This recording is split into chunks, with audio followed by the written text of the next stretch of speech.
Ich habe das teilweise geschrieben. Ja. Ja, super. Ganz entspannt. Das ist eine sehr...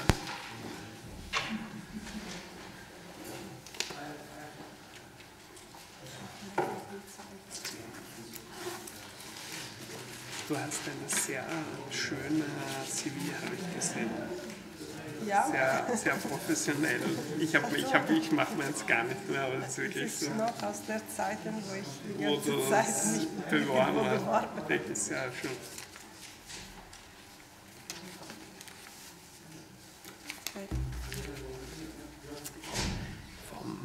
Süß. Ah, das ist mir. Ja, das ist mir, ja. Er ist gut gesehen sehen. Ich werde dann sehen.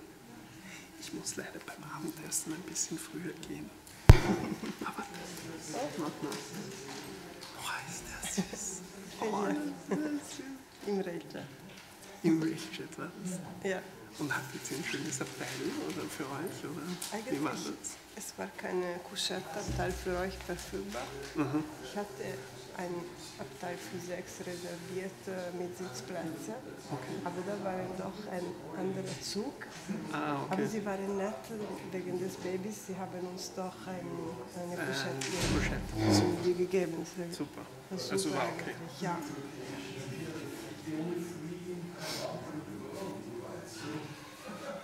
Also.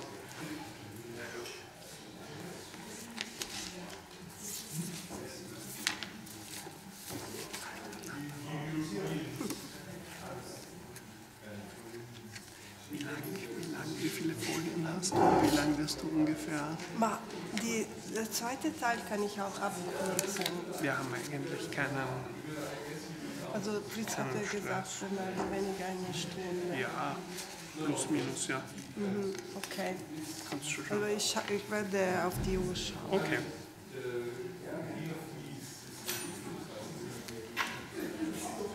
Ja, Richard ist auch da. Hey Richard.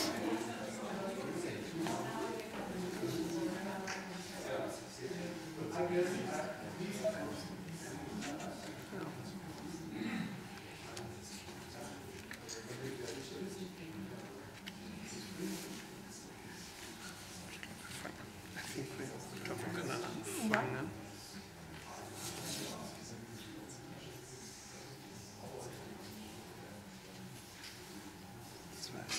Das weiß ich, ja. Ja.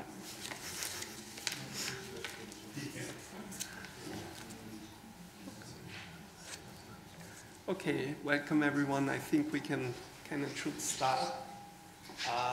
Hello everyone. Welcome to this 7th Artapap lecture. This, as you know, this is a yearly lecture. And our speaker today is Francesca Biagioli. Very honored to have her as this year, so actually last year's speaker. So we postponed from 2024 to March now 2025. Just let me briefly mention our line of speakers in the last 7 years. Paula Cantu in 2023, James Klage, Sheryl Misak, Stanford Shi, Scott Soames, and David Stump in 2018. And it's a great honor to welcome Francesca here today to give this year's talk. In terms of introduction, let me just mention that Francesca is a professor at the University of Torino. She received her doctoral degree in philosophy in Turin and had an MA study at the University of Milan and had several postdoc positions, among them one in Vienna some years ago, so it was great to have Francesca here as a colleague for 2 years, roughly, I think. Francesca is a highly renowned scholar in different fields, most importantly maybe in history and philosophy of mathematics and logic, 19th century mathematics and logic, and post-Kantian philosophy, very broadly conceived, with numerous highly influential papers on Cassirer, on Helmholtz, on the philosophy of Felix Klein, among many other topics. Let me also mention Francesca's monograph, Space Number in Geometry from Helmholtz to Cassirer, which was published some years ago. 16, thanks a lot, with Springer, a wonderful and very rich and comprehensive study of philosophy of geometry and algebra. Yes, I think that's it in terms of an introduction. It's a great honor to have you here as this year's speaker for the pub lecture. The topic of today's talk is relative necessity of the Kantian a priori, Cohen, Cassirer, and Reichenbach. Please, yeah, thank you very much, first of all, for the invitation.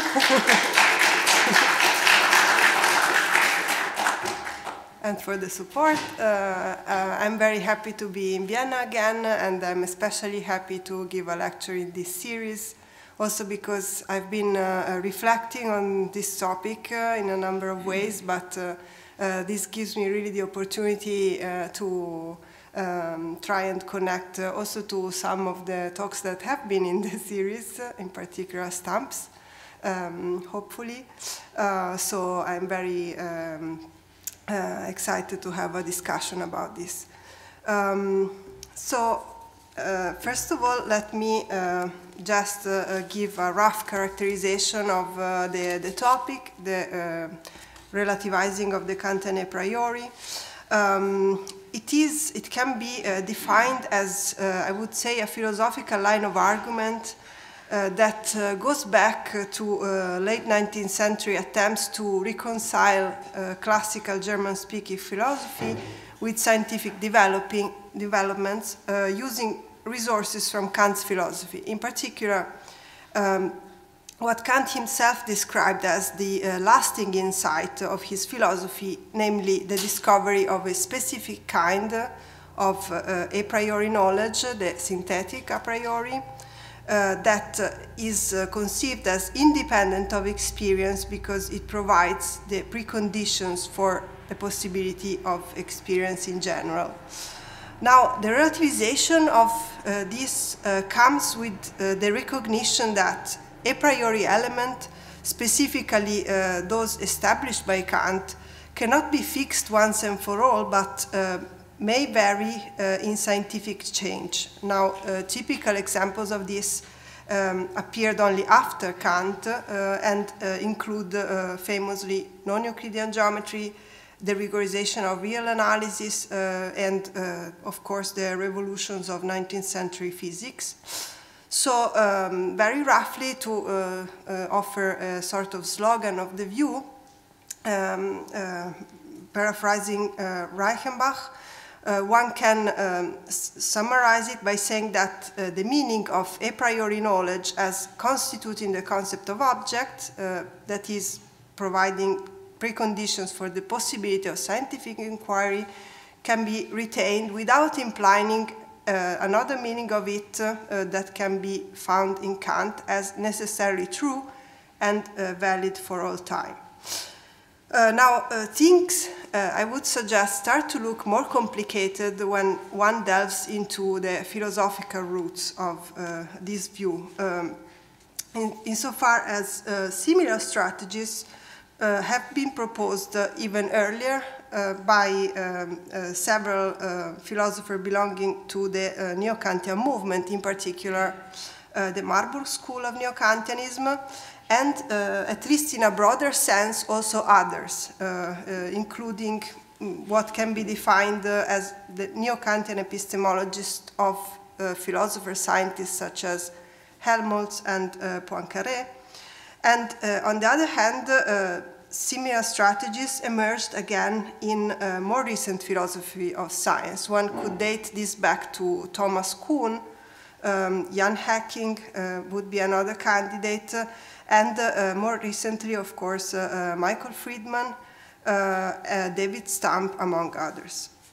So my aim today will be to offer a brief overview of how the differentiation of the meanings of the a priori emerged, along with the idea of its relativization, and I will look especially into the Marburg neo-Kantian roots of it, not only because I think one can gain a more comprehensive and richer picture of the origin of this view, but because I believe that reconsidering some of these earlier arguments may help us dealing with some classical objections that are still open for debate. First, I will consider the characteristics of this notion according to Cohen's reading of Kant, and then show how there will be some sort of progressive process of relativization moving on to Cassirer and his functional theory of knowledge, and finally to Reichenbach, who also refers to this tradition in a sense. I will then consider some of the main objections to these early strategies, and finally get to PAP in connection with my attempt to see especially how the idea of the relativized a priori can be differentiated from alternative views and alternative notions such as that of convention or pragmatic consideration. At least that would be the final goal of the topic.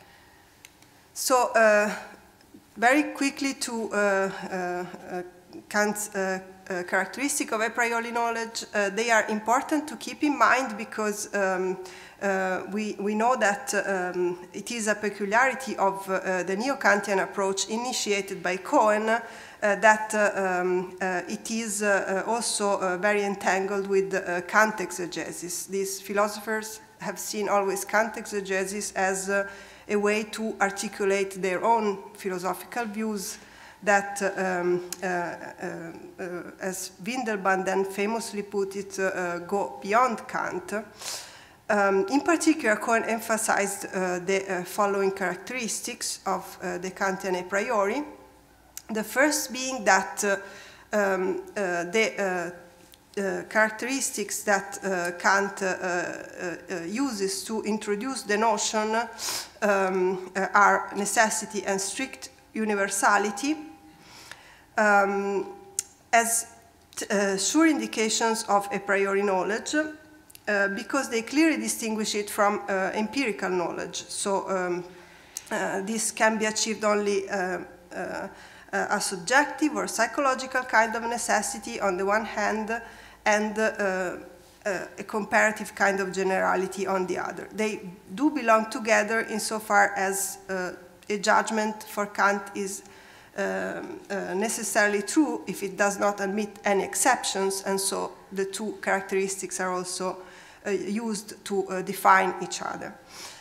The second point is that a priori knowledge expresses what Kant introduced as formal conditions of a possible experience, obviously not in the modern sense of formal, but as opposed and correlative to the material that is being shaped, constituted, or constructed in such a way. So these are some of the references when one can find this usage of formal. For example, in Kant's definition of space and time as formal conditions of sensibility, and in the passages where he introduces further conditions of this kind with the categories of understanding, or generally refers to the system of conditions that are required together to constitute a possible experience. And finally, another place to keep in mind is where Kant distinguishes this kind of conditions from regulative assumptions that one can make for various subjective reasons as opposed to objective ones. And of course, these are also depending on the case under consideration. So Kant talk about that in connection with principles, ideas of reasons, and all these have their own rationale. Now, with reference to the first two characteristics, Cohen introduces this distinction, less famous than Reichenbach's one, but in many ways related, between metaphysical and transcendental a priori, where he calls metaphysical the notion of a priori as universal and necessary, and therefore distinguished from the psychological structure of the knowing subject.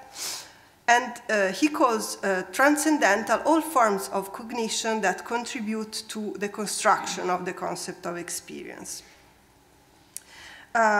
This, I would suggest, makes way for later relativizing strategies by pointing out that the essential meaning of the a priori in this account is the second, namely the transcendental one. Cohen also says the first is just a way of identifying, defining it, but it owes its a priori status to the second meaning. And it should be clarified, in addition, and going beyond what Kant said, actually, that the possible experience that is being constructed by this system of formal conditions coincides with science. And this, according to Cohen, is also best shown in the procedure of the prolegomena rather than in the critique of pure reason, which is an analytic procedure, where Kant starts from the recognition that there are some synthetic a priori judgments in mathematics and theoretical physics to investigate their a priori sources in reason. So, as Cohen puts it, experience thereby is given only in the historically documented fact of the mathematical science of nature, and the task of the transcendental inquiry is to derive the preconditions for the possibility of these facts, or synthetic principles, using this regressive analysis. This also indicates the fact that the system of formal conditions a priori, in Cohen's sense, culminates in synthetic principles. I will just add here that this allowed Cohen to engage with two of the main objections against the Kantian theory of a priori in the 19th century, which were, on the one hand, the assumption of pure intuition as a separate faculty of the mind, which was needed for Kant to account for the formation of mathematical concepts, and on the other hand, the so-called metaphysical deduction of the categories from the forms of general logic. Cohen's account allowed him to put synthetic principles first by identifying them as implicit preconditions of actual scientific theories. And now, to conclude this part, let me just point to the passage where Cohen introduces the idea of the relative necessity of the transcendental a priori as referred to contingent experience. So he writes, the transcendental method, in directing its deduction to the fact of the mathematical science of nature, is not taking off from any somehow supposed absolute, but from experience as something completely contingent. According to Kant, the kind of necessity that is tied to what is determined by the given empirical contingency is only a relatively necessity, or rather as a required condition. What is necessary per se is beyond the possibility of experience. So I will return to this idea, but for now this is more precisely the place that forms the background to this discussion in Marburg neo-Kantianism.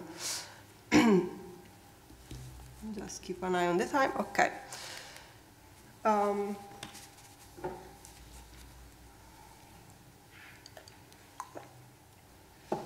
Now, Cassirer actually offered an original interpretation of the transcendental method in this sense, and an interpretation with which Cohen did not fully agree. But it is definitely the main protagonist of this discussion about the early history of relativized a priori, because it is, if not the first, surely the most successful neo-Kantian to try and take into account the new achievement of modern mathematical logic. So Cassirer's starting point was a somewhat paradoxical claim about there being a sort of convergence between Cohen's approach on the one hand and modern mathematical logic in replacing the Kantian theory of pure sensibility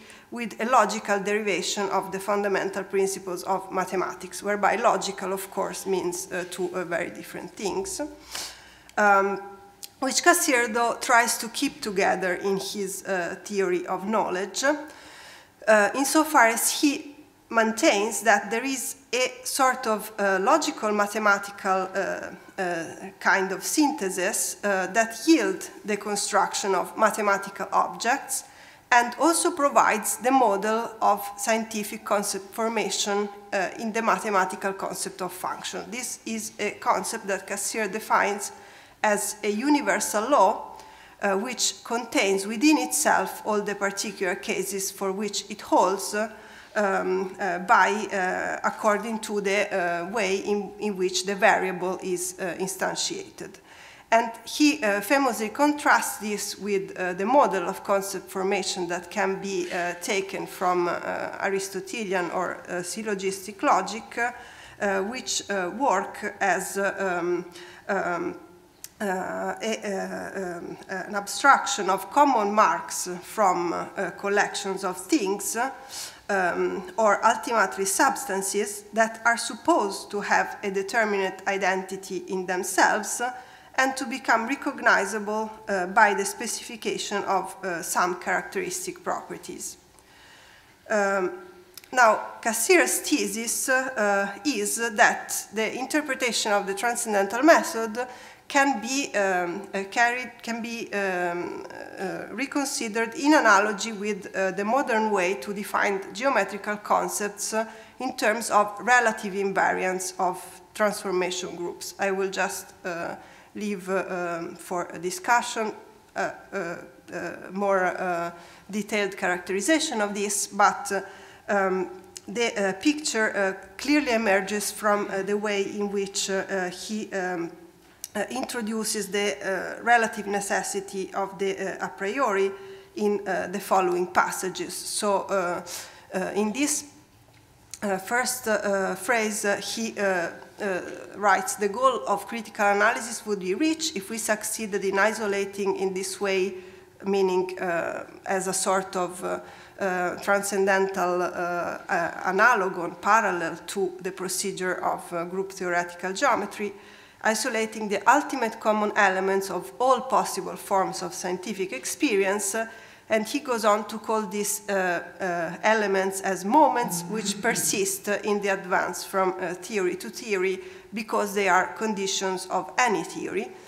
He then rephrases the notion of a priori, pointing out its hypothetical structure. So from this point of view, the strictly limited meaning of the a priori is clearly evident. Only those ultimate logical invariants can be called a priori which lie at the basis of any determination of a connection according to natural law. A cognition is called a priori not in any sense as if it were prior to experience, but because and insofar as it is contained as a necessary premise in every valid judgment concerning facts. I will then go back to how interpreters have suggested to read this passage, also taking into account the later developments of Cassirer's analysis of science, because of course this changed quite much from 1910 to the period after general relativity and quantum mechanics. So this required some readaptation, if not revision of this view.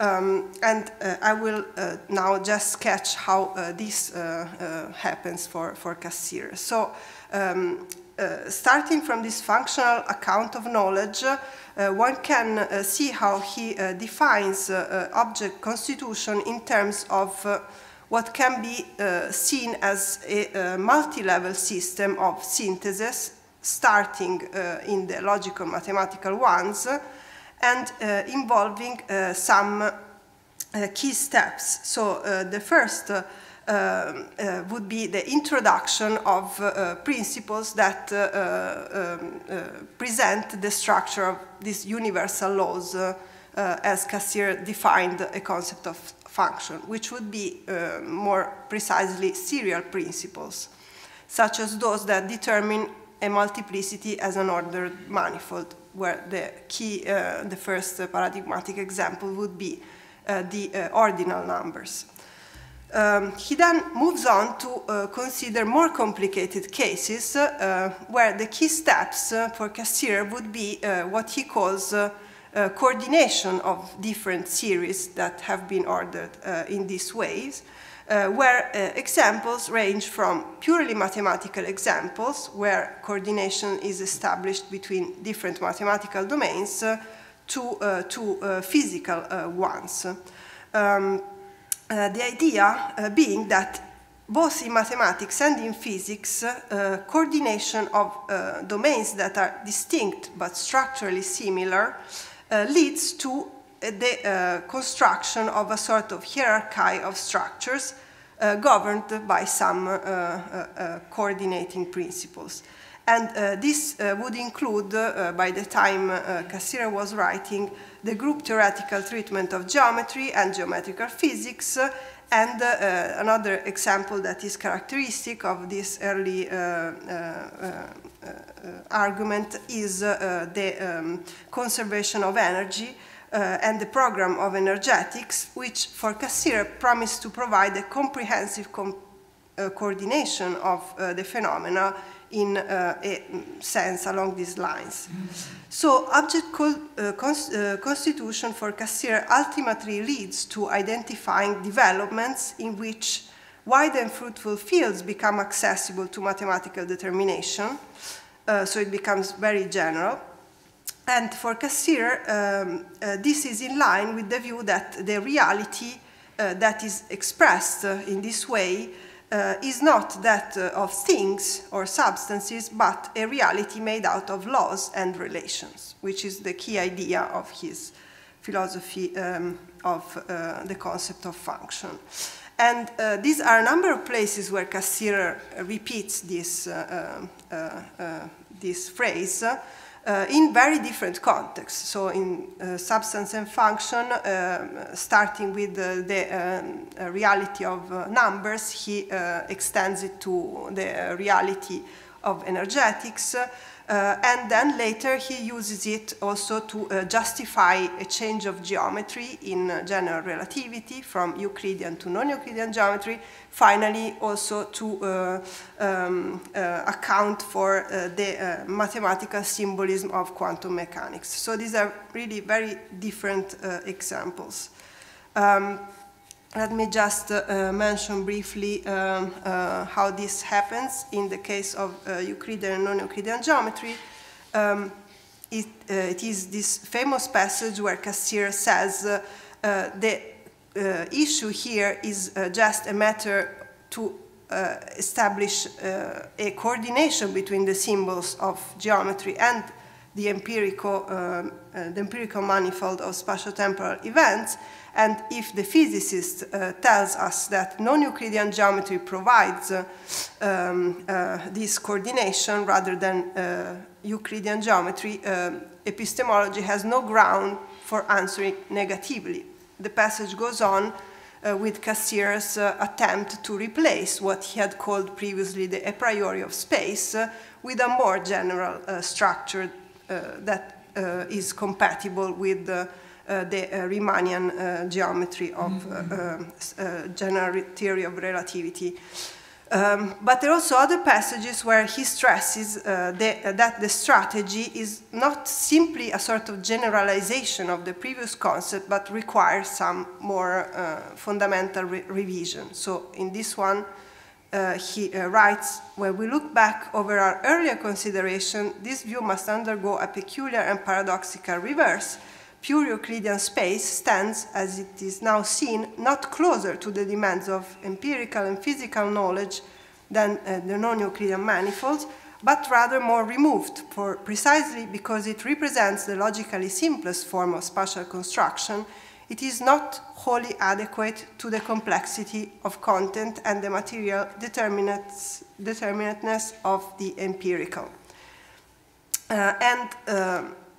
Some commentators, including Morman, have pointed out rightly, I think, that the underlying account of measurement gets to be spelled out by Cassirer much later in the book on quantum mechanics. So here he reconsiders the idea of this different level of constitution in the terms of the statements that are needed to interpret measurements, and the levels range from some statements that express the results of measurement to statements of laws that define the terms of the former statements by establishing how physical magnitudes are related according to the theory, and finally statements of what now Cassirer calls principles that coordinate laws with empirical data in a univocal way. So we have another way to rephrase these different layers. But we also have another consideration that I think is interesting and sometimes I find not fully appreciated in the current discussion, where Cassirer stresses that the way that these layers are organized is not strictly hierarchical. I mean, it is hierarchical, but it does allow for some interconnections that is not determined only in one direction or another. This because of the functional character of the whole system. So he writes, all the statements of physics are determined through one another.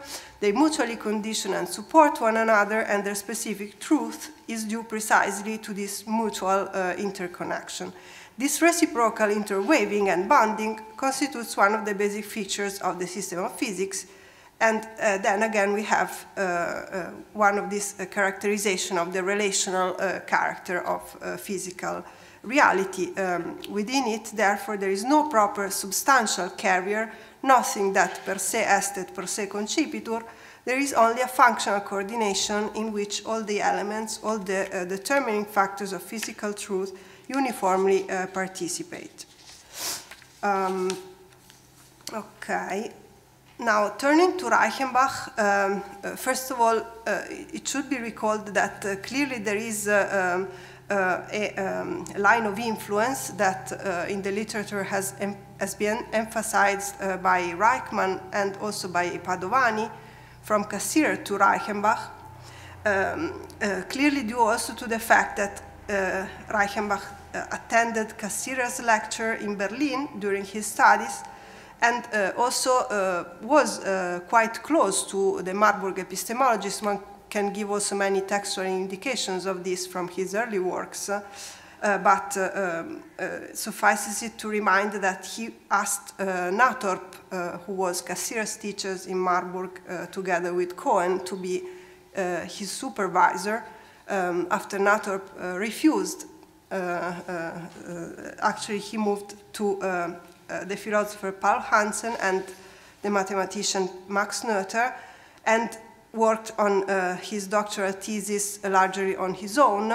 And this is the place where he articulates another version of this relativized a priori that, as I said, has elements of continuity with Cassirer. I will actually focus here more on the points of departure because they are important to follow the idea that there is a progressive detachment from the original Kantian notion. So the first element that clearly departs from Cassirer and is arguably influenced by Schlick, is that in Reichenbach one has a clear-cut distinction between two different types of coordination, one pertaining to mathematical domains, one to physical domains. This is because, as Reichenbach puts it, whereas mathematical coordination has two sides that are defined axiomatically, physical coordination is between one mathematically and conceptually defined side and physical reality, which is initially taken as undefined because it is being defined in and through coordination. This is what Reichenbach considers constitution.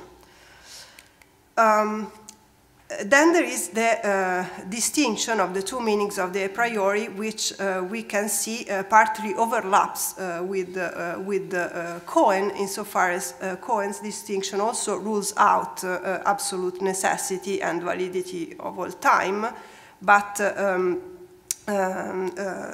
is not ruling out necessity altogether. So this would be a point of departure that is important to take into consideration, because for Reichenbach it suffices to take the second meaning, that of constituting the concept of object, as the true and essential meaning of the Kantian a priori, to say that this meaning can be retained without the first, without attaching some kind of absolute necessity to the notion or validity of all time. So the proposal, more specifically, is to relativize the second meaning to the principles that coordinate abstract mathematical structures with physical realities in a given scientific theory. And these principles obviously are relative to the theories.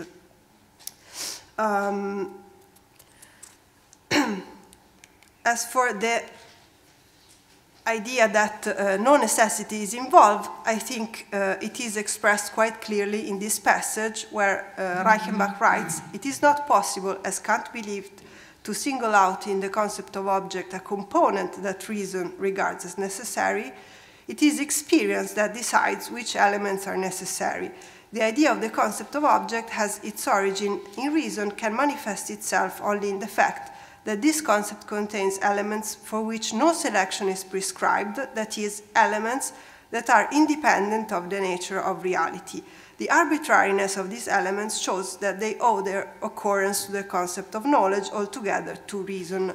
And then, more specifically, he goes on to point to the characteristic of a coordinate system in general relativity that require one of these arbitrary starting points in his reading of Einstein. Now, with this passage, small refill.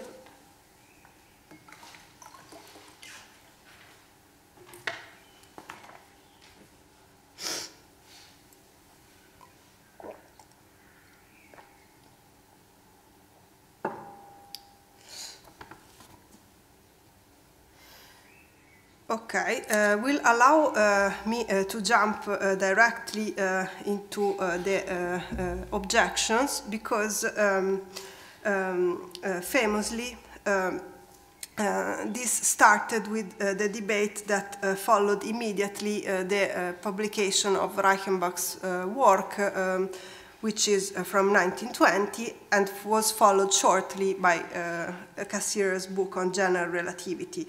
In the discussion that followed, Schlick, who was the other main authoritative philosophical interpreter of the theory, famously reviewed both books on Kant Studien, so an outlet that was very remarkable also for the neo-Kantian community. arguing that these readings of these interpretations of general relativity, despite the fact that they define themselves criticist in some term, were inconsistent with Kant's own theory of the a priori, and insofar as they departed from Kant, were trivial. I would call this a triviality objection because it rules out something in between Kant's original version of the notion and what is best understood as conventions that do play a constitutive role in science, as indeed highlighted by Reichenbach. Now, as is well known, Schlick then also managed to convince Reichenbach to adopt this terminology in his later work. After this review of the book, as well as a correspondence that happened in the same period. So the first question that I will address is whether there can be a non-trivial characterization of the notion, at least in Cassirer's sense. I will leave it open to discussion whether this includes Reichenbach as well now, and I will move to Cassirer, who, unlike Reichenbach, did not accept to adopt Schlick's proposed terminology, but rather tried to defend the idea that the Kantian notions should be revised rather than abandoned. And I will refer here to this proposal by Jeremy Heiss, which is interesting and points to what can be named the regulative features of Cassirer's a priori, even though we've seen this is not Cassirer's language. He did not talk about regulative as opposed to constitutive a priori, at least not in Substance and Function or the book on relativity. However, it works, I think, quite well to read these regulative features into the aspects of Cassirer's view that do look at the developmental character of the principles that he has in mind. To sum it up, this includes the fact that a priori principles can be identified only through an analysis of our current best scientific theorizing, that they do not fulfill completely some meta-scientific ideal, for example, that one should use the simplest resources possible to cover a wide range of phenomena. And also there is the fact that being regulative, these ideals, it can be the case that we are radically mistaken about the nature of what Cassirer identifies as ultimate invariance, including space and time. I've already mentioned that he changed the a priori of time, of space, quite dramatically, considering general relativity. Now, these are all characteristics of his a priori that makes it quite difficult to relabel it as convention, because constitutive elements do not have to do with this regulative dimension. However, this leads us to another way to rephrase the triviality objection, I guess, because there can be several lines of argument about it, but these regulative features may be even incompatible with constitutive ones. This is what Richardson suggested, who was also one of the first to reconsider this prehistory.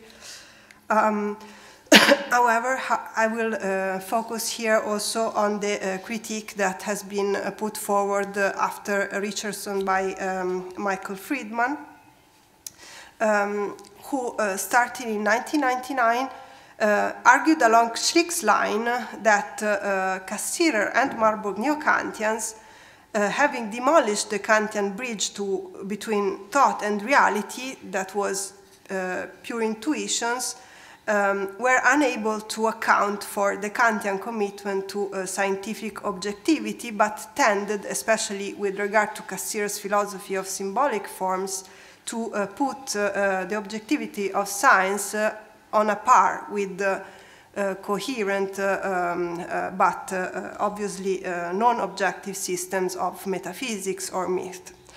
And the key steps towards this for Friedman was the fact that the bridge that was demolished, pure intuition, was not replaced with something that could mediate between thought and reality, but rather with a sort, he called it in that passage, holistic or formalistic view. Again, here one point to clarify is what is meant by formalistic, of course.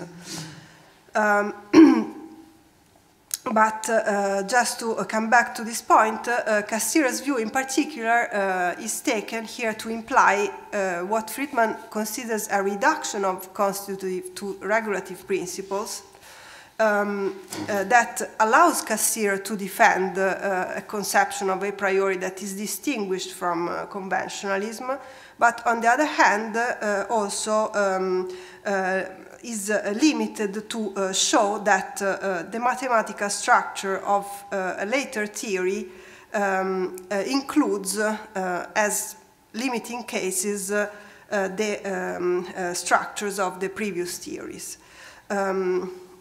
Along with what Friedman, this is in Dynamics of Reason actually, called an educated guess as to the convergence of constitutive principles of historical theory towards the ideal of an all-encompassing mathematical structure that should be the end of, the hypothetical end of inquiry outside the scope of knowledge. So I would call this a relativism charge in a way, or one could also call it a skeptical doubt with regard to objectivity. But especially with this last point, it goes deeper into the problem, I would say. Well, as for Michael Friedman, his solution was to try and integrate Cassirer here with Reichenbach, adding that Cassirer's line of argument could be used to show some level of formal continuity across theory change, but had to be integrated with truly relativized constitutive a priori along Reichenbach's line, for being called the relativization of the Kantian a priori, plus there was missing to counter this relativism charge another line of argument showing continuity in concept formation, allowing for conceptual transformations from the perspective of a development from one theory of another. This because if the account of continuity is carried out only from the perspective of the later theory, it would appear that it is irrelevant. So I would still call this a different kind of objection, irrelevance, because I think also it's the most complicated, so I will jump now in the conclusion to how the other two can be countered more easily or more successfully, but this is more tricky to counter. And besides Michael Friedman, who, as I said, pointed out the mathematical derivation of the older theory is available only in retrospect, but it does not suffice to account for theory change. An objection along this line was also raised famously by Einstein. This is a passage that actually refers to Cassirer, even though Einstein said he included it in public form in a review of another book from a neo-Kantian who was Elsbach, actually much more naive than Cassirer, but Einstein took the occasion also to distance himself from the line of argument that implied the relativization of the a priori. He says, well, this of course can be used to make Kant compatible with my theory, as with any theory, but this standpoint does not look natural to me. In the English translation they use this term, and concludes what remains unsatisfactory in this is always the arbitrariness of the choice of those elements that one designates as a priori, entirely apart from the fact that the theory could one day be replaced from another that replaces certain of these elements by others. Then the a priorist will always be able to indicate another a priori, but this remains unsatisfactory because in the end one can only think about a sort of collection of elements in a theory having a univocal coordination with experience, and point to the fact that none of the subsets of this collection alone suffices to determine all the theories as a fixed a priori. So in the end one will always have to select some components, and the way it is selected will be arbitrary. They will lack precisely all kind of necessity. And this makes it, in Einstein's eyes, irrelevant. Another observation along these lines was made more recently by Stamp. This is also referring to Cassirer. What we actually use in science is our current understanding of concepts, not what the concepts really are in some Platonic heaven, or what they will be at the hypothetical end of inquiry. So the whole project of relativization in this way fails to explain the most interesting stuff, that is how concepts undergo a transformation in the history of science, apart from the fact that one can always make sense of what happened in retrospect. So I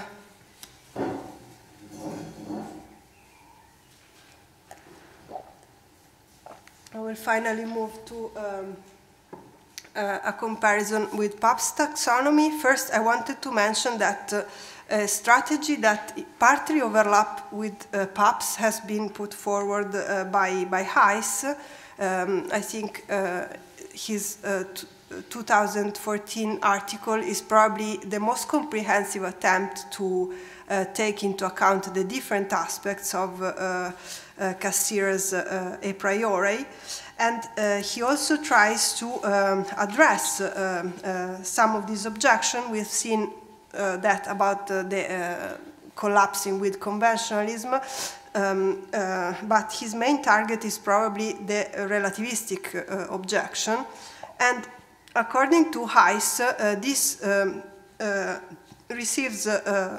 can be countered considering that the very functional model that Cassirer is using, the invariant theory, shows that some elements of scientific experience are fixed, must be considered permanent to identify, to characterize objectivity, and Heiss calls them absolute in this sense, while others are subject to change. This is the whole taxonomy that one can get from a combination of these elements, so constitutive and regulative, together with the pair absolute and relative. And with regard to all the elements of the theory, ranging from the mathematical concepts to principles of theory selection, one can assign a status according to this taxonomy.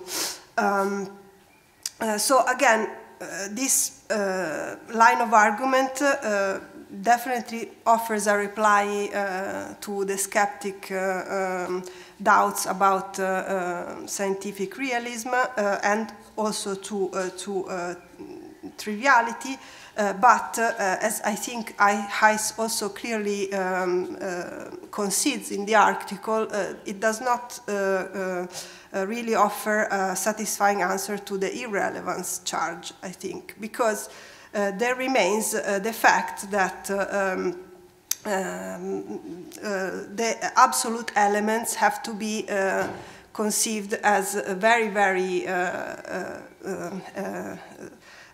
detached from concepts that are currently used in science, precisely as Stamp says, I think. In fact, that remark was really also directed to this taxonomy, which Stamp referred to. But I think, again, the charge originally stems from Einstein's remark. And I would then finally get to PAP to see if one can find a related but somewhat different strategy there. And of course, PAP is an interesting case to keep in mind, because he was also related to Cassirer. Famously, he was Cassirer's student in Yale, and then also worked with Cassirer during the preparation of his dissertation, but eventually graduated at Columbia with Ernest Nagel. And I would refer to Stamp for what I think is a very balanced and comprehensive, helpful reconstruction of the different influences of PAP's work, which is especially interesting here in Vienna, because in the archive there is this version of the manuscript about the functional a priori that may differ in some interesting ways from the published version, possibly showing moving away from some of Cassirer's views. However, now I would like to refer more specifically to an earlier article that on the different kinds of a prioris, where one can really see explicitly some of the connections to the Marburg tradition, in what looks also as an attempt to face some of those objections, in particular relativism, starting from a taxonomy of the different kinds of a priori, with the intuition that it matters to a possible line of reply to the objection to show that distinct kinds of a priori can also be compatible and coexist for the same sentence. And the different kinds are the following. He distinguished what he calls formal or analytic a priori, and he characterizes all those in terms of the kind of necessity that pertains to this kind of a priori. So the formal is associated with the logical necessity that derives from the self-contradictoriness of the contradictory. So if one takes a judgment such as A is B, as analytic, this has this logical necessity if B forms a part of the definition of A, such that A is not B, can be reduced with the self-contradictory judgment B together with some other characteristic features of A is not B. And then following a taxonomy that I think is also quite overlapping with an argument that one can find in Carnap's book on space, goes on to distinguish these other two kinds of a priori that both correspond to synthetic a prioris in Kant's sense. The first being material, which is the one that is associated with psychological necessity or inconceivability of the opposite, and which bears truth in a non-pragmatic sense. That means that it possesses some kind of evidence independently of the use that we can make of them. The traditions that he takes into account are really quite broad. Here he refers also to the intuition or vision of essence in Husserlian sense. And another example that is interesting is Braunschweig's account of mathematical concept formation, showing that in axiomatic systems one can find this kind of material basis of the creation of concepts that are then being defined by axioms that attach the corresponding meaning to the symbols. And finally, he introduces this notion of formal a priori that has hypothetical necessity and which indicates the fact that it is a methodological postulate or leading principles of science that bear this kind of necessity, insofar as they have the goal to prescribe a method.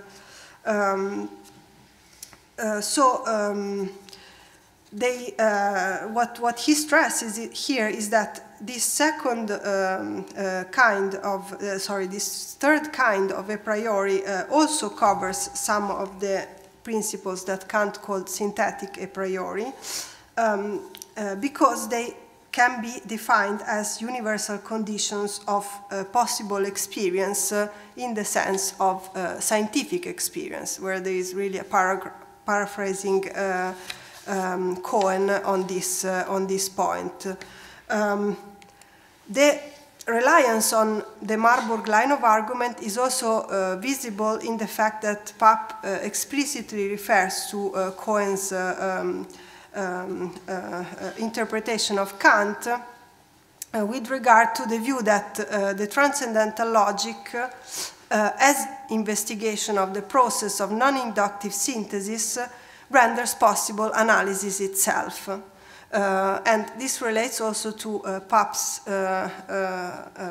concern about the problem how to identify the laws of logic that make analytic derivations possible but cannot be analytic themselves. Here he introduces the idea with reference to Cohen. To conclude on the line of argument, the point that he stresses in this article is that these different kinds can coexist in the same sentence in the following way. So what typically happens with the formulation of functional a priori is that synthetic sentences that can be either empirical or eidetic, again with this Husserlian terminology that refers to this access to some sort of essence,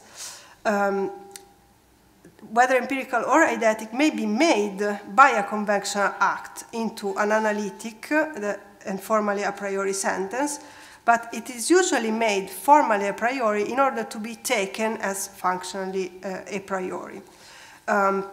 Where examples that he has in mind and will use for the dissertation are, for example, the empirical basis for Newton's second law that gets to be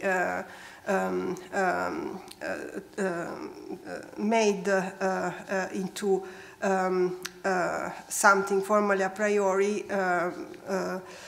to allow for the formulation of laws in this functional way, but originally is a synthetic empirical sentence that is not immediately evident to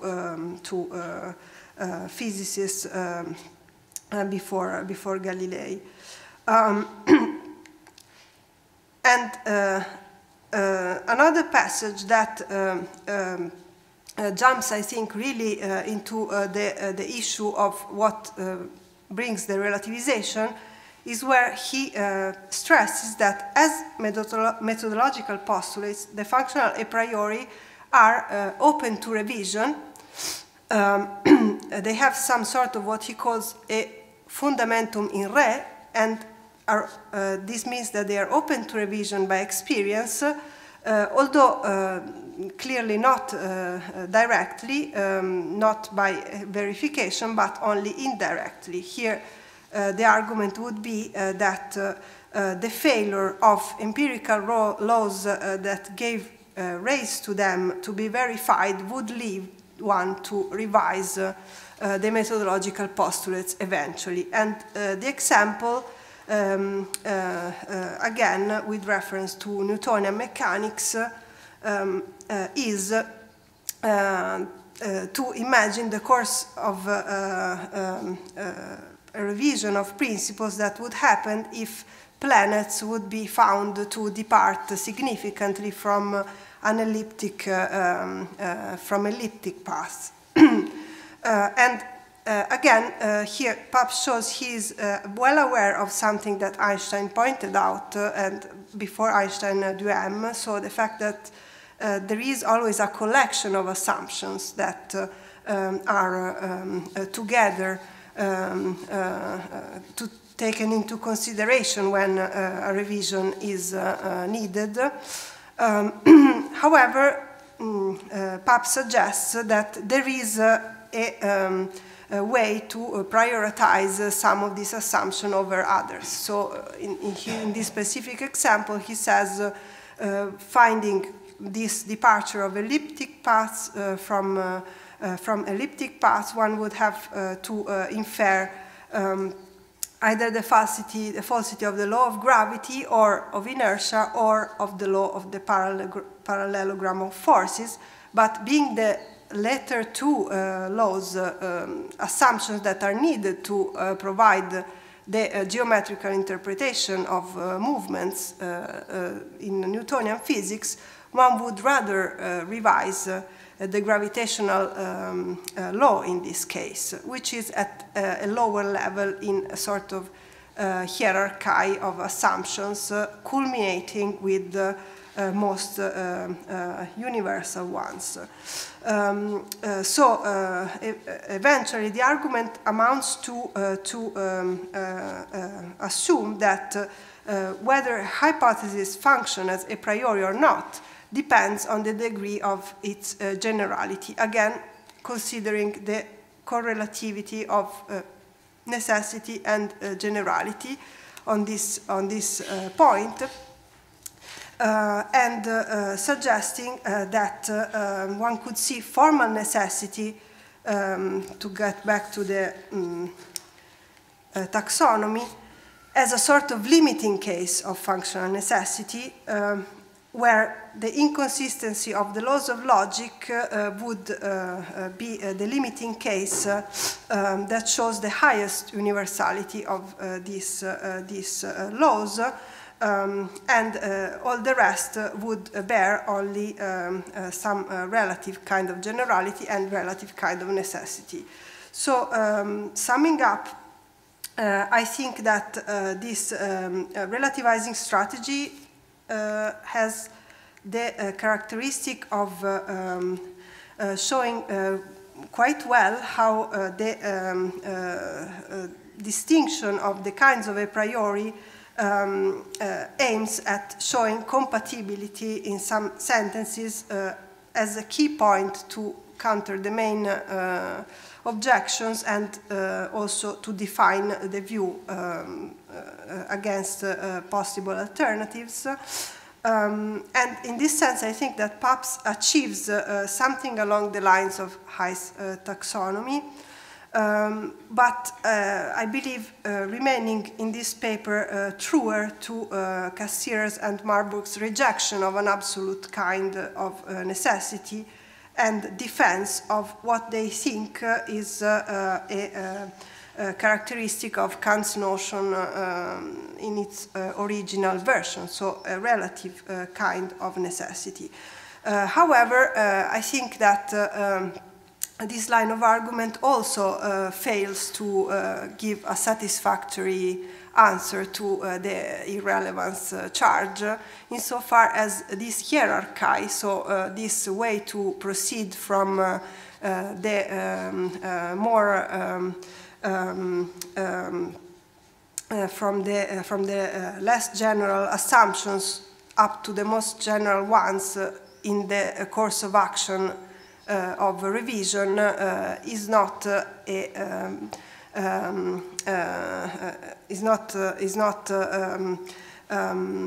does not offer a true picture or a very rich picture of how scientists actually proceed in these cases, starting with some of the examples that we considered, so general relativity. However, I do think that there is something missing in the way in which Cassirer's account of a priori fits with this line of argument. And I will just conclude here by pointing out that Cassirer's emphasis on the fact that levels of constitution of objectivity are distinct but interconnected also opens the space to account for those sort of reversals in the order of concepts that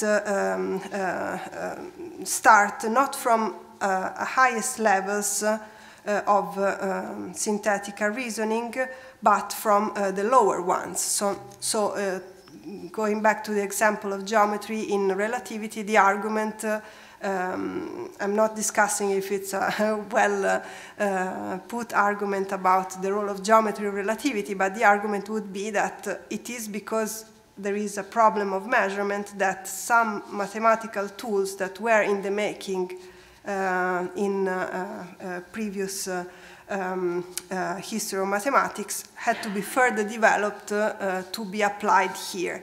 So the input, so to speak, comes from the real side of the connection rather than from the highest levels of synthesis, as Cassirer calls them. So I will just stop with this suggestion that this should be considered as a different line of argument, and I'm happy to hear your comments. Thanks.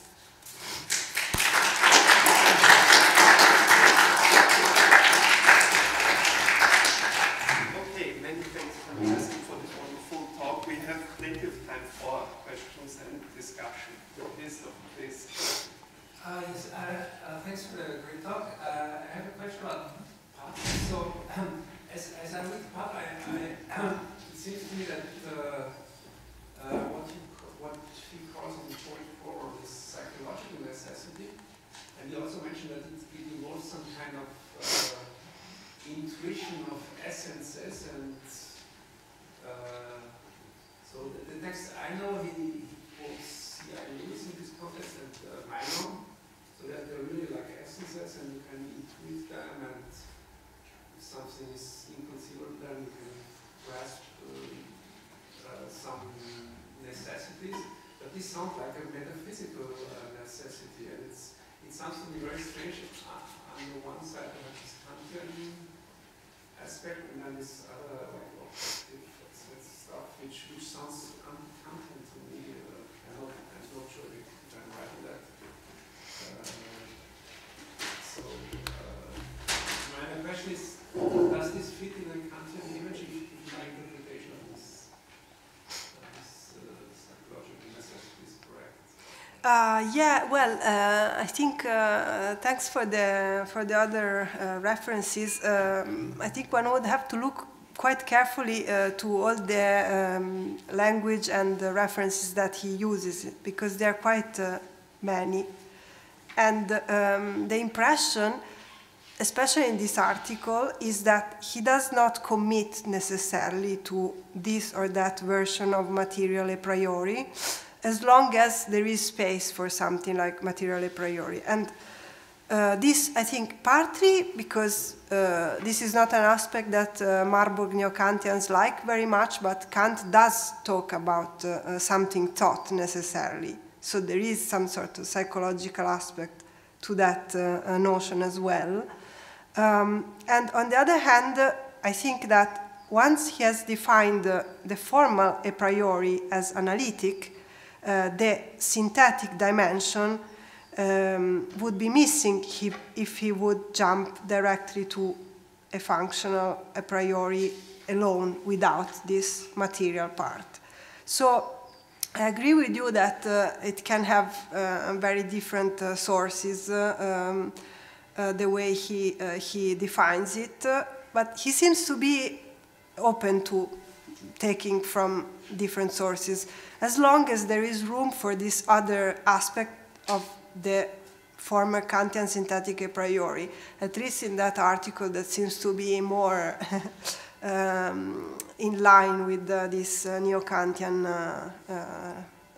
line of interpretations. Okay. Richard, please. Thank you.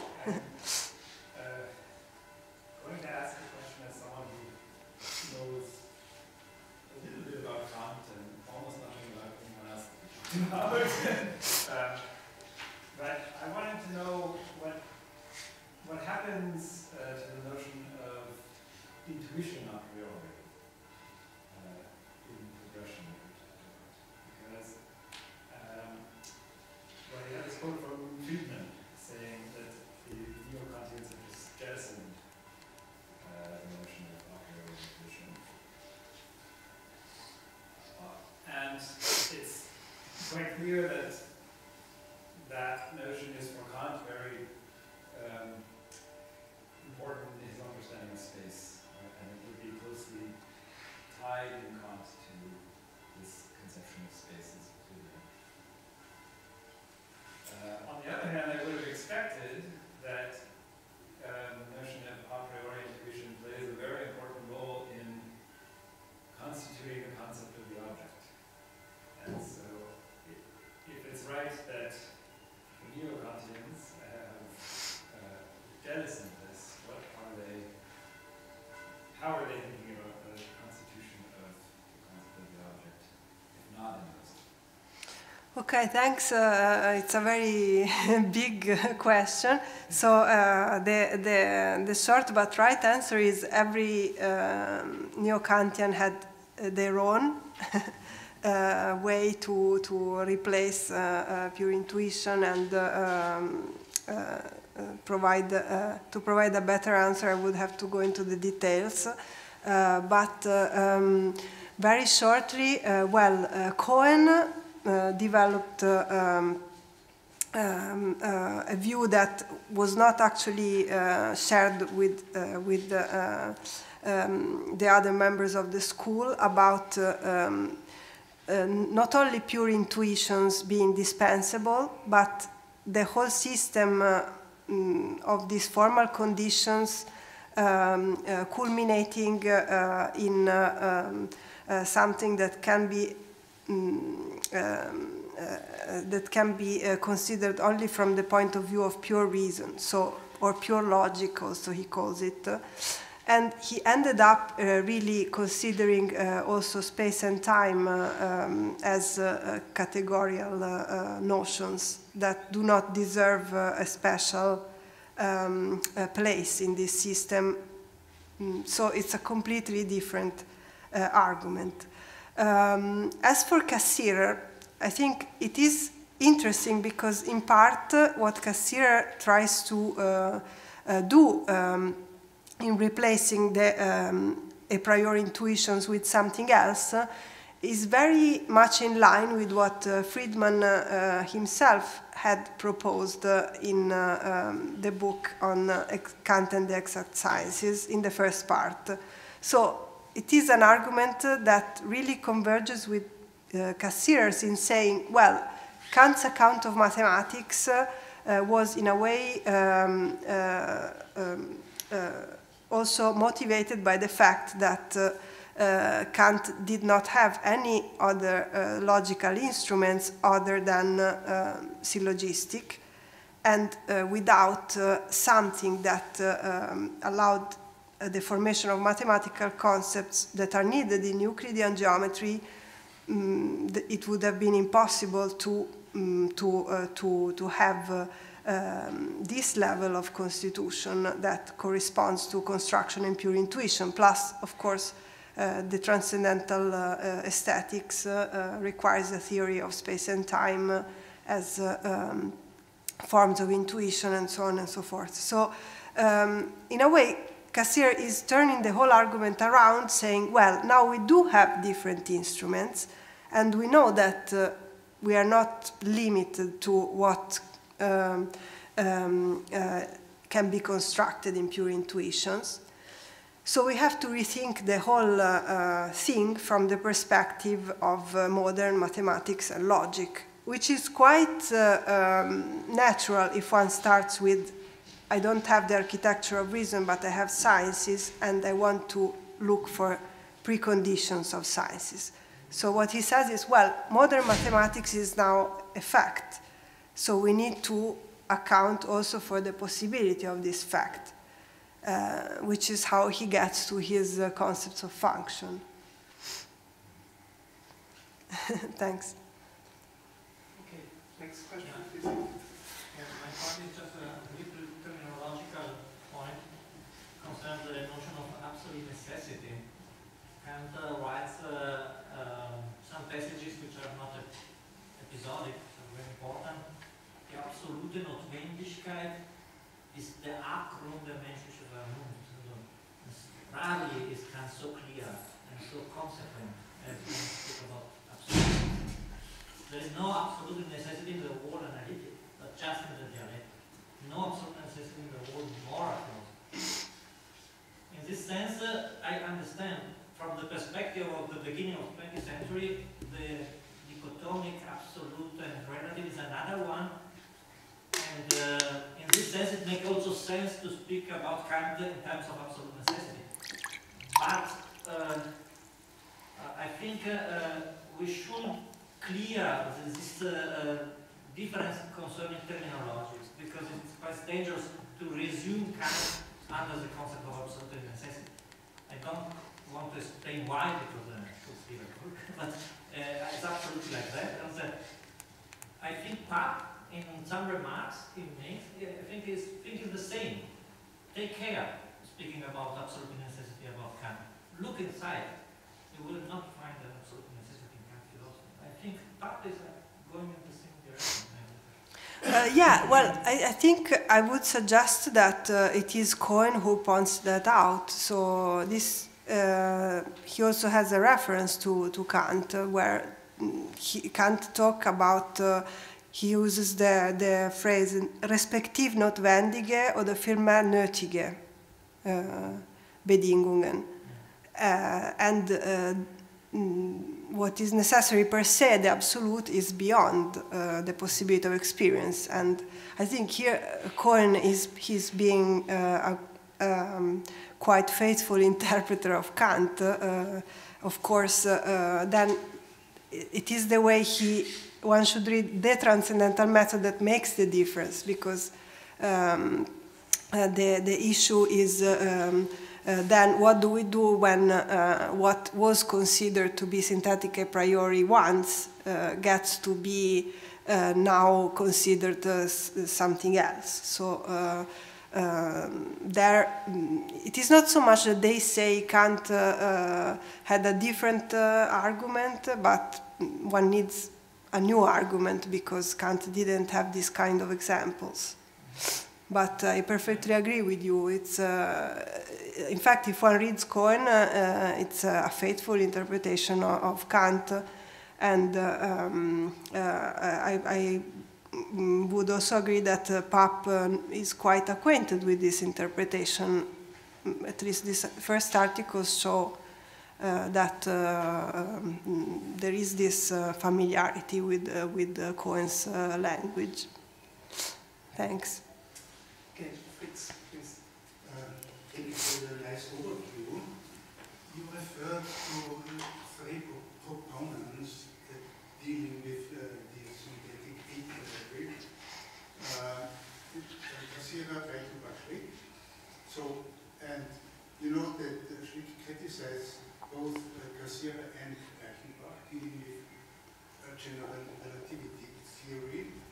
And my question would be, do you think that Schlick in the long run got rid of any a prioristic philosophical constructions, given the saying that there is no synthetic a priori, and given the fact that he introduced much more strongly the concept of convention in his criticism towards Reichenbach, for instance.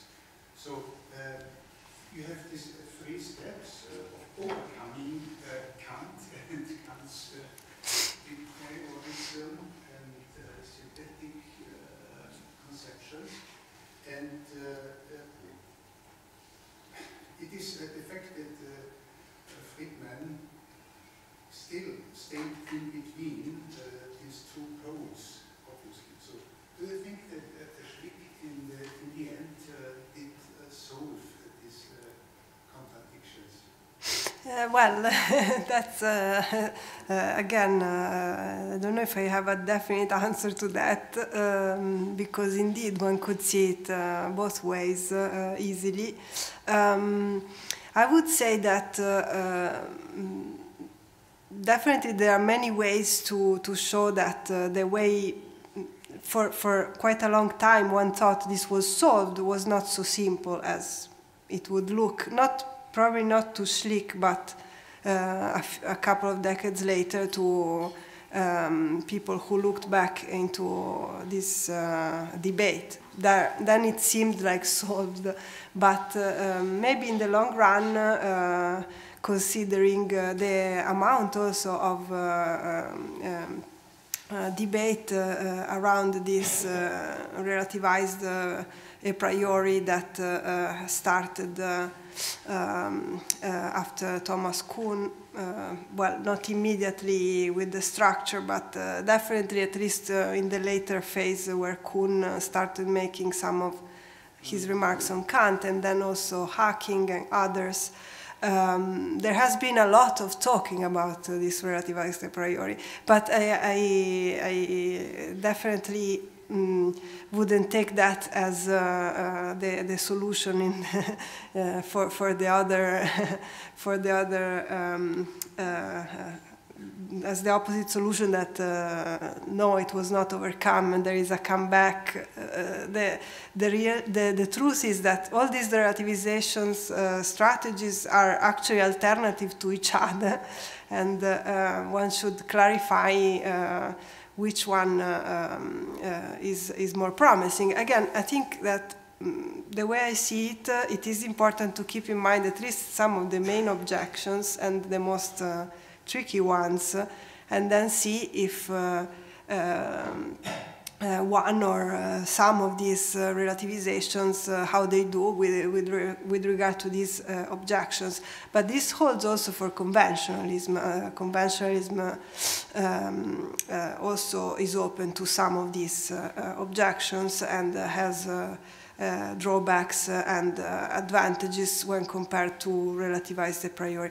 As to the question whether it's distinguished from relativized a priori, it very much depends where one would like to draw the line. The way I reconstructed would go today more in the way of drawing the line with Cassirer, so seeing Reichenbach as a sort of turning points that might well turn out to be fully compatible with a non-naive form of conventionalism, as Schlick suggested. So, yeah. Yeah, thank you very much for your talk. My question also refers to this Friedman interpretation. And I just wanted to ask you your opinion about this, let's say, view that, as a Friedman's view,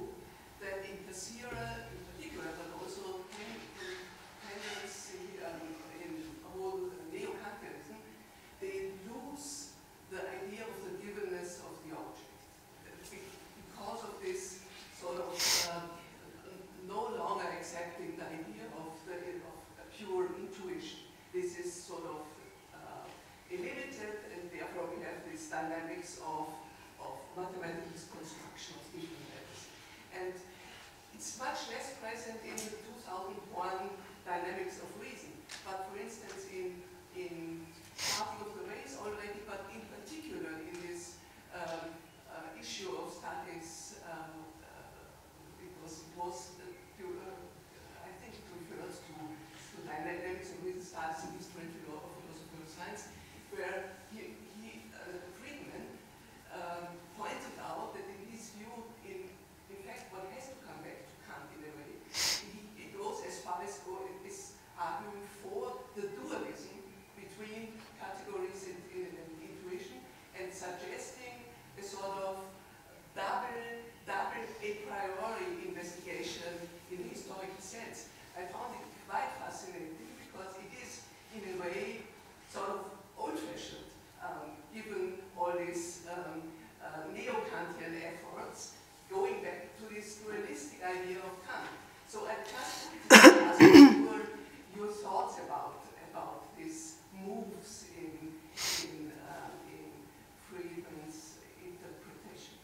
Yeah, well, again, I think there are some interesting similarities between Cassirer's early line of argument for really getting rid of the pure intuitions and using model logic, and Friedman's early strategy. But of course he reconsidered it several times, and in the end I think there is this paper in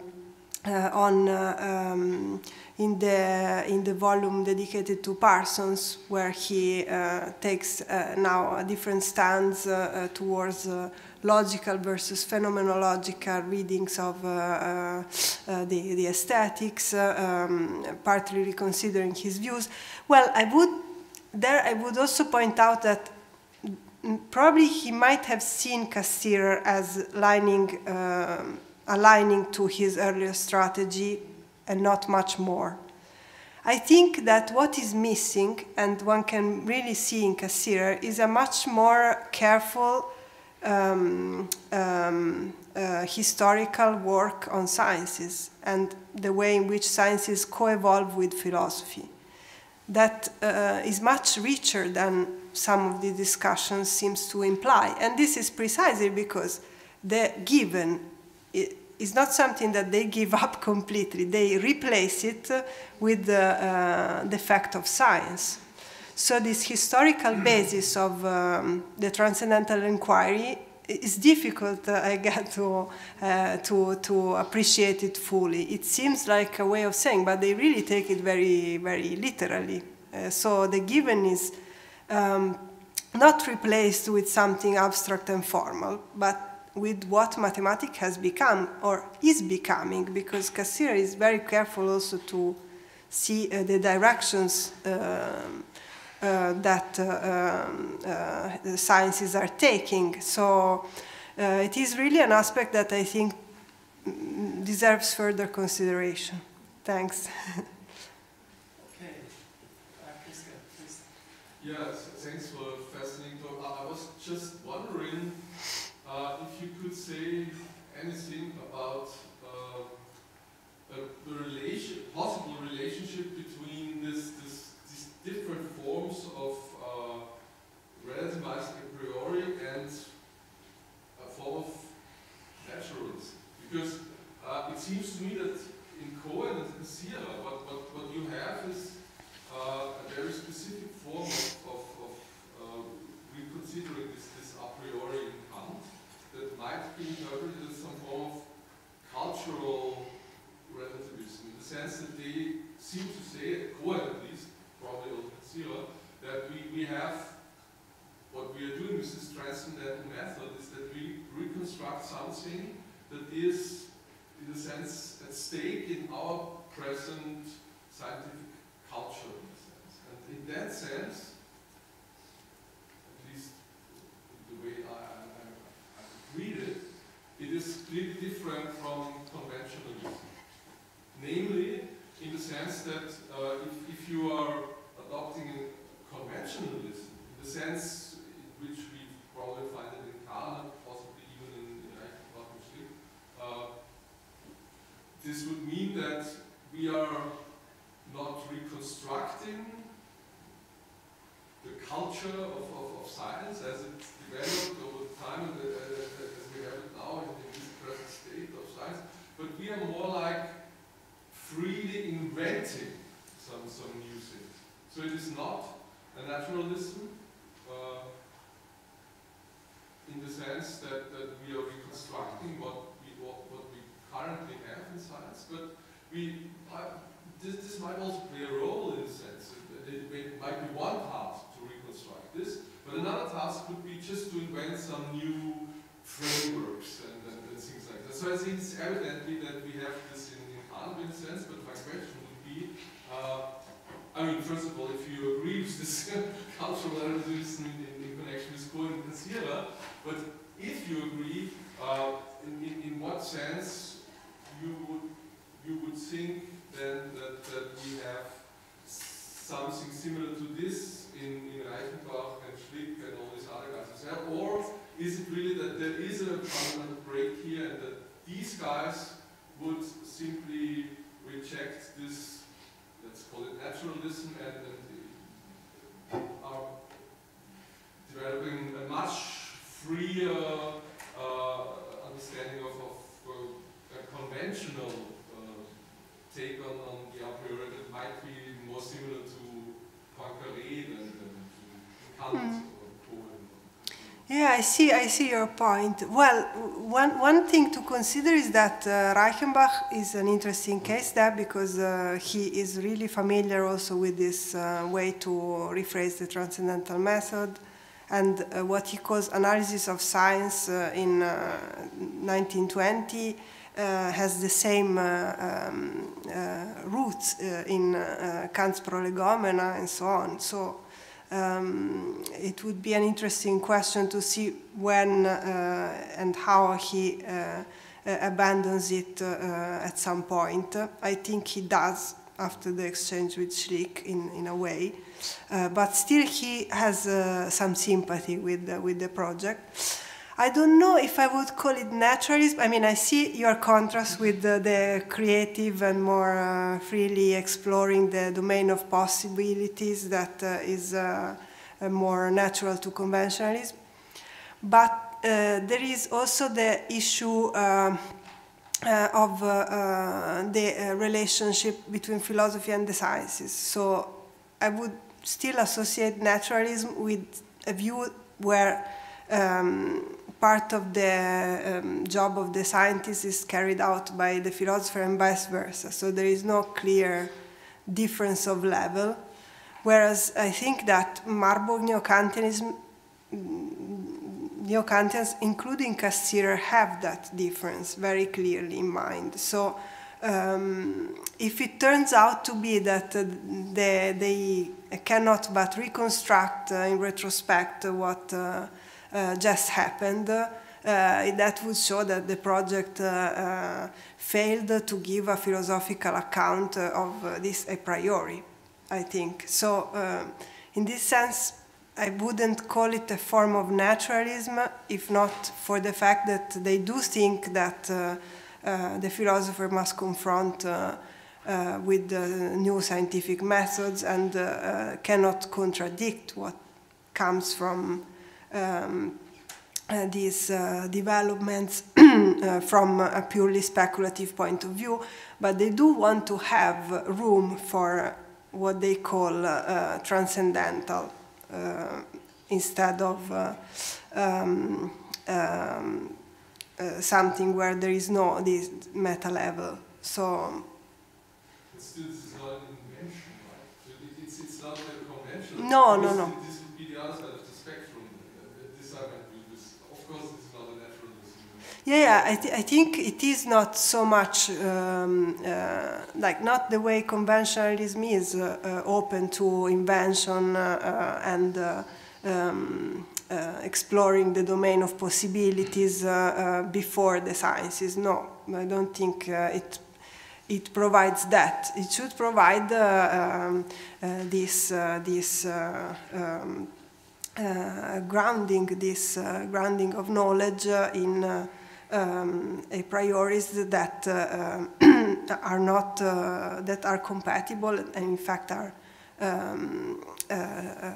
the presuppositions of current sciences, but it wouldn't be very successful if, as Einstein seems to suggest, they would have to return on which exactly are these a priori every time that scientists make a step further. For Cassirer, there has to be some continuity in this revising sort of processes, although it is admittedly difficult to fix, to spell out exactly where does this continuity act. Thanks. Okay, I think we are already a bit over time, so if there are no more questions, let's thank Francesca Biagioli.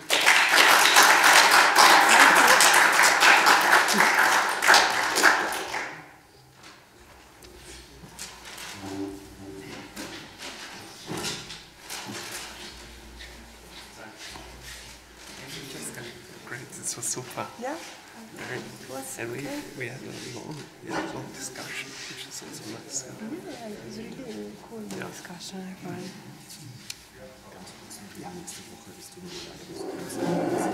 ich entweder zu spät komme oder nicht schaffe, weil ich habe das Termin, aber ich denke, mehr einfach kurz noch schreiben. Ich hoffe, ich schaffe es. Danke.